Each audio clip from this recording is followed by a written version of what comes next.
बंधु माने आजिर एही कार्यक्रम को आपण मानक स्वागत। आजिर एही कार्यक्रमटी मिथुन राशिर व्यक्ति विशेष मानक पई बहुत गुरुत्वपूर्ण अटे। कारण एही गजलक्ष्मी पूजा परठारु आपणक जीवन रे किछि बड़ परिवर्तन हेबाको जाउछि। कारण ग्रह नक्षत्र मानकर चलन रे एक बड़ परिवर्तन हेबाको जाउछि। तो एहार प्रभाव रे आपणक जीवन रे मध्य किछि बड़ परिवर्तन हेबाको जाउछि। तो बंधु माने आपणक जीवन रे कौन सबु परिवर्तन हेबाको जाउछि से विषय रे जानिबा पई आपण माने वीडियोटी को शेष पर्यंत निश्चय देखंतु एवं वीडियोटी को लाइक करी चैनल टी को सब्सक्राइब करि दियंतु। कमेंट बॉक्स रे भक्ति एवं श्रद्धार सहित जय मां लक्ष्मी निश्चय लिखंतु। तो बंधु माने आसंतु आरंभ करिबा आजिरो एही कार्यक्रम को जहां आपणकर जन्म राशि तथा चंद्र राशि उपरे आधारित अटे। तो बंधु माने राशि चक्र 12 गोटे राशि मध्यरु तृतीय राशि हेउची मिथुन राशि एवं मिथुन राशि राशिधिपति हेउछंती बुध। बुध आपणकर पंचम भाव गोचर करुछंती, आपणकर त्रिकोण रे गोचर करुछंती। तो बंधु माने बुधकर स्थिति बहुत भल रहुछि। तेणु एही गजलक्ष्मी पूजा परठारु आपणकर जहा भी स्वास्थ्य जनित समस्या थिला से सब दूर होई जिवो। आपणकर स्वास्थ्य रे एक बहुत भल परिवर्तन देखिबाको पाइबे। आपणकर इम्यूनिटी सिस्टम स्ट्रांग रहिबो। एबे आसंतु जानिबा विद्यार्थी मानक पई किपरि रहिबो एही गजलक्ष्मी पूजा परर समय। तो बंधु माने कुंडलीर पंचम भावटी होइथाय शिक्षार भाव। आपणक पंचम भावर अधिपति हेउछंती शुक्र।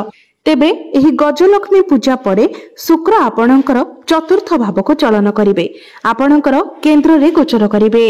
गुरुंकर दृष्टि आपणकर पंचम भाव उपरे रहुछि। आपणकर पंचम भावरे मंगल गोचर करुछंती। तो आपणकर पाठ पढ़ा रे टिके कंफ्यूज होई पारंती। आपण जहा बे करबाको चाहुचंती सेथिरे टिके विलंब करि पारंती, किंबा आपण जहा भी करबाको चाहुचंती ताकु नै कि आपण टिके अधिक कंफ्यूज होई जाय पारंती एवं अन्य मानको कथा रे पड़ी आपण किछि भूल डिसिजन मध्य नै पारंती। तेणु चेष्टा करंतु अन्य कहार कथा रे निजर डिसिजन को न बदलैबा पई। आपनको जहा ठीक लागुची आपण ताहा करबाको चेष्टा करंतु। तो पाठ पढ़ा को नै कि एही गजलक्ष्मी पूजा परर समय आपनको पई एवरेज रहिबो। एबे आसंतु जानिबा आपणकर प्रेम जीवन किपरि रहिबो एही पवित्र गजलक्ष्मी पूजा परठारु। तो बंधु माने कुंडलीर पंचम भावटी आपणकर शिक्षार भाव हेबा सहित पंचम भावटी मध्य होइथाय आपणक प्रेम जीवनर भाव। तो आपणक पंचम भावर अधिपति हेउछंती शुक्र। एही पवित्र गजलक्ष्मी पूजा परठारु शुक्र आपणकर केंद्र रे आपणकर चतुर्थ भाव रे गोचर करिवे। तेबे आपणकर पंचम भावरे गोचर करुछंती बुध। तो बंधु माने प्रेम जीवन तो आपणकर भल रहिबो, किंतु जेहेतु मंगल आपणकर पंचम भावरे गोचर करुछंती तेणु आपणकर जदि किछि लव रिलेशन नथिला तेबे आपणकर कोनोसी नूतन रिलेशनशिप बनि पारे एवं ताहा इंटरकास्ट होई पारे। एवं द्वितीय कथा हेउची जदि इंटरकास्ट रे आपणकर लव रिलेशन अछि तो आपणकर पार्टनर को मध्य बहुत अधिक एग्रेशन देखिबा को पाइबे। कारण आपणकर पंचम भावरे मंगल गोचर करुछंती। मंगल हेउछंती अग्नि तत्वर ग्रह मानकर सेनापति। तो ए सब प्रभाव रे आपणकर पार्टनर को मध्य टिके अधिक एग्रेशन देखिबा को पाइबे। छोट छोट कथा को नै कि से आपणको आगे कंप्लेन करि पारंती, आपणको मध्यरु कमी बाहर करि पारंती। किंतु आउ गोटे कथा हेउछि बुध आपणकर पंचम भावरे गोचर करुछंती। तो आपणकर नेचर एपरि रहिबो जे आपण सब किछि ठीक करबा को चेष्टा करिवे। जदि आपणकर पार्टनर किछि भूल करूछंती, किछि मिसअंडरस्टैंडिंग क्रिएट करूछंती तो आपण ही डाउन होई जिवे एवं परिस्थिति को आपण संभाळिबा पई चेष्टा करिवे। तो मोटामोटी भावरे कहिबाको गले आपणकर लव रिलेशन 70 रु 80% भल रहिबो। कारण आपण ही निज तरफरु सब किछि ठीक रखिबाकू चेष्टा करिवे। एबे आसंतु जानिबा आपणकर वैवाहिक जीवन किपरि रहिबो एही पवित्र गजलक्ष्मी पूजा ठारु। तो बंधु माने कुंडलीर सप्तम भावटी होइथाय आपणकर वैवाहिक जीवनर भाव, आपणक जीवन साथीर भाव। आपणक सप्तम भावर अधिपति हेउछंती देवगुरु बृहस्पति। गुरु आपणक कुंडलीर प्रथम भावरे गोचर करुछंती, किंतु 19 अक्टोबर को गुरु आपणकर द्वितीय भाव को प्रवेश करिवे। आपणकर द्वितीय भाव गुरु उच्चस्थ होइजिबे। तो बंधु माने जेमिति ही गुरु आपणकर द्वितीय भाव को आसीबे एवं आपणकर दशम भाव को देखिबे तो आपणक जीवन साथी गुरुंकर एही गोचर बहुत लाभदायक साब्यस्त हेबो। कारण आपणक जीवन साथी क्यारियर रे आपण एक बहुत भल परिवर्तन देखिबा को पाइबे। आपणकर जीवन साथी इनकम रे ग्रोथ आसीबो, तांकर फाइनेंशियल ग्रोथ हेबो। एहा व्यतीत आपणकर सप्तम भावर अधिपति उच्चस्थ हेबाकु जाउछंती। वर्तमान मध्य से बहुत भल स्थिति रे अछंती। तो आपणकर वैवाहिक जीवन मध्य बहुत भल रहिबो। आपणकर वैवाहिक जीवन सुखमय रहिबो। गुरु आपणकर बाणी स्थान को चली जिबे तो आपणकर बाणी रे एक क्षमता रहिबो, जहा फल रे आपण आपणकर बाणी द्वारा आपणकर वैवाहिक जीवन को सुखमय बनाई परिबे। आपण दुई जण मिसी जदि किछि डिसिजन नेबा को चाहुचंती, किछि प्लानिंग करूचंती तो सेथिरे आपण सक्सेस हेबे। जदि आपण केवाडे बुली जिबाको प्लानिंग करूथिले तो आपण केवाडे बुली जाई पारंती, किबा आपण जदि फैमिली प्लानिंग करबाको चाहंतिले तो समय आपणक पई बहुत भल रहिबो। एबे आसंतु जानिबा सबुठारु गुरुत्वपूर्ण विषय वस्तु आपणकर भाग्य, क्यारियर एवं व्यापार वाणिज्यर स्थिति किपरि रहिबो एही पवित्र गजलक्ष्मी पूजा ठारू। तो बंधु माने कुंडलीर नवम भावटी होइथाय भाग्यर भाव। आपणकर नवम भावरे गोचर करूछंती राहु। आपणकर भाग्य भावर अधिपति हेउछंती शनि। शनि आपणक कुंडलीर दशम भावरे गोचर करूछंती, किंतु राहु जेबे भी नवम भावरे गोचर करिथांती तो प्रत्येक कार्य राहु विलंब कराइथांती। एहा व्यतीत नवम भावरे राहुंकर गोचर द्वारा पितृदोषर मध्य निर्माण होइथाय। जो व्यक्तिंकर कुंडलीर नवम भावरे राहु गोचर करुथांती सेही व्यक्तिंकर कुंडलीरे पितृदोष रहिथाय। तो बंधु माने जेहेतु राहु आपणकर नवम भावरे गोचर करूछंती, तेणु आपण जो भी कार्य आरंभ करिवे कार्य आरंभ रे आपणको टिके बाधा विघ्नर सम्मुखीन हेबाको पड़िबो, किंबा कार्य रे विलंब होई पारे। किंतु आपणकर भाग्य भावर अधिपति शनि बहुत भल स्थिति रे अछंती। आपणकर दशम भावरे केंद्र रे गोचर करूछंती। तेणु जदि आपण निजर काम को बहुत मन देई करंती, डिसिप्लिन रो सहित करंती, कंसिस्टेंसी रो सहित करंती, निश्चित भावरे सेथिरे आपणको सफलता मिलिबो। तो आपण निज काम रे निजको स्टेबल रखिबा पई चेष्टा करंतु।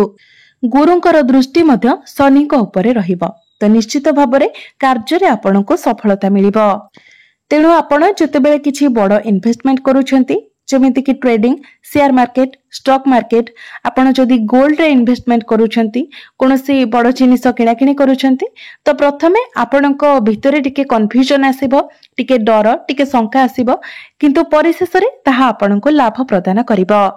तेबे आपण राहुंकर किछि प्रतिकार करिबा आवश्यक, जहा फल रे आपणको संपूर्ण भावरे आपणक भाग्यर साथ मिलि पारिबो। तो बंधु माने आमे एही जो प्रतिकार गुड़िक वीडियोर शेष रे जानिबा। एबे आसंतु जानिबा आपणकर क्यारियर, आपणकर कार्यक्षेत्र किपरि रहिबो एही पवित्र गजलक्ष्मी पूजा ठारू। तो बंधु माने कुंडलीर दशम भावटी होइथाय क्यारियर भाव, कार्यक्षेत्रर भाव। तेबे आपणक दशम भावर अधिपति हेउछंती देवगुरु बृहस्पति। खूब शीघ्र गुरु आपणकर द्वितीय भाव को प्रवेश करने को जाउछंती। गुरु जेतेबेले द्वितीय भाव रे गोचर करिवे तो गुरुंकर दृष्टि दशम भाव उपरे ही रहिबो, तांकर स्वगृह उपरे रहिबो। तो जेतेबेले गुरु आपणकर द्वितीय भाव को प्रवेश करिवे आपण आपणकर क्यारियर रे एक बहुत भलो ग्रोथ देखिबा को पाइबे, बहुत भलो परिवर्तन देखिबा को पाइबे। आपण जो भी फील्ड रे कार्य करूछंती सेथिरे आपणको बहुत अधिक सफलता मिलिबो। आपणकर जदि कोनोसी कार्य अटकी रहितिला तो सेही कार्य आपणकर संपूर्ण हेबो। आपणकर कम्युनिकेशन स्किल बहुत भलो रहिबो, मैनेजमेंट स्किल बहुत भलो रहिबो। तेबे शनि जेहेतु आपणकर दशम भावरे अछंती एवं शनि हेउछंती कर्मकारक ग्रह, तो शनि आपणको परिश्रमी बनाइबे। आपणको कठिन परिश्रम करबाको पड़िबो। आपणको पाखको जो रेस्पोंसिबिलिटी आसीबो ताको आपणको एक्सेप्ट करबाको पड़िबो। तेबे आपणको गोटे कथा कहि रखे जे आपण कोनोसी भी रेस्पोंसिबिलिटी को न डरी आपण ताको एक्सेप्ट करबा उचित। जदि आपण डरी जानती, अधिक चिंता करंती, तो निश्चित भाव में आपणक पाखक समस्या आसीबो। किंतु गुरुंकर दृष्टि जेहेतु आपणकर दशम भाव उपरे रहिबो तो आपण निश्चित भाव में आपणकर कार्य को कंप्लीट करिनेबे। आपण आग को बढ़िबे, प्रत्येक कार्य को आपण हाँ कहिबे एवं आपण को जहाँ भी सब रेस्पॉन्सिबिलिटी दिया आपण ताको बहुत भलो भाव में करिबे। तो क्यारियर निश्चित भाव में एही गजलक्ष्मी पूजा परठारु आपणकर बहुत भलो रहिबो। जदि आपणकर प्रश्न अछि जे आपणक निकट रे चाकरी नाही तो गुरुंकर राशि परिवर्तन परे आपणक चाकरी मिलिबार मत बहुत अधिक संभावना रहुछि। तेणु आपण निज तरफरु चेष्टा जारी रखंतु। बिजनेस कथा जदि कहबा तो बिजनेस एही गजलक्ष्मी पूजा परठारु आपणकर बहुत भलो रहिबो। कारण बुध आपणकर त्रिकोण रे गोचर करिवे, शुक्र आपणकर केंद्र रे गोचर करिवे, बृहस्पति धन स्थान रे गोचर करिवे। तो बिजनेस पाई एही गजलक्ष्मी पूजा परठारु आपणक पाई शुभ समय आरंभ होइजिबो। आपणकर फाइनेंशियल ग्रोथ हेबो, आपणकर डेली इनकम बढ़िबो, आपणकर बिजनेस रे प्रॉफिट हेबो। एबे आसंतु जानि लेबा किछि प्रतिकार विषय रे। जो प्रतिकार गुडिक करिबा द्वारा आपणको अधिक मात्रा रे शुभ फल प्राप्ति हेबो एवं जहा सब अशुभत्व रहुछि से गुडिक खंडन होइजिबो। तो सेथि पई आपण प्रत्येक दिन आपणक राशि रो अधिपति बुधंकर बीज मंत्र 108 थर जप करंतु। प्रत्येक दिन आपण शुक्रंकर बीज मंत्र मध्य 108 थर जप करंतु। प्रत्येक दिन 108 थर गायत्री मंत्र जप करंतु एवं जदि पारुछंती प्रत्येक दिन आदित्य हृदय स्तोत्रर पाठ करंतु एवं प्रत्येक दिन उदित सूर्य को आपण तंबा पात्र रे जलार्घ्य अर्पण करंतु। निश्चित भाव में आपण को अधिक मात्रा रे शुभ फल प्राप्ति हेबो। तो बंधु माने आपणकर जीवन मंगलमय हेउ, एहा ही ईश्वरक निकट रे मोर प्रार्थना।